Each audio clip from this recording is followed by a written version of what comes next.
Bonsoir. Les pensées. Alors la fourchette est large, hein, entre 6 000 et 60 000 pensées par jour. Parmi ces pensées, 80% de négatives, 46% qui n'ont rien à voir avec l'activité en cours et 20% de questions. Toujours la même question. Combien de pensées conscientes? Combien de prises de conscience? Combien d'entre nous sont à l'instant T, dans l'instant T? Ou plutôt sont ailleurs? Allons plus loin d'ailleurs. Combien de fois par jour sommes-nous conscients de notre état général ici et maintenant?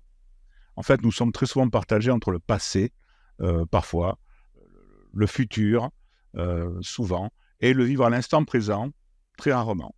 Donc se projeter dans un futur que nous n'imaginons pas, toujours positif ou valorisant, ou ruminer un passé qui n'a pas été toujours comme nous le souhaitions, tels sont nos deux, je dirais, nos deux modes de pensée particuliers.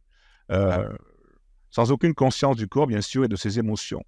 Alors qu'il est essentiel d'être parfois connecté à nos respirations, de même, il est essentiel parfois d'être connecté entièrement et intégralement à nos états.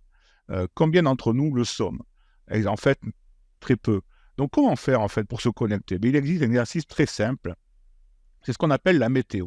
La météo interne, c'est une prise de conscience de ses pensées, de son attitude, de sa posture et des tensions de son corps.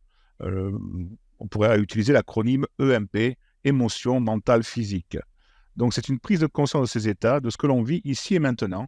Et c'est vraiment un exercice salvateur parce qu'il nous reconnecte à nous-mêmes.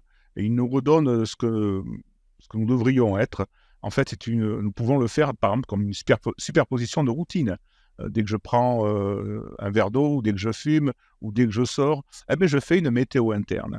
Et ça peut devenir une habitude salvatrice qui nous permettra de faire le point à l'instant T, très souvent dans la journée.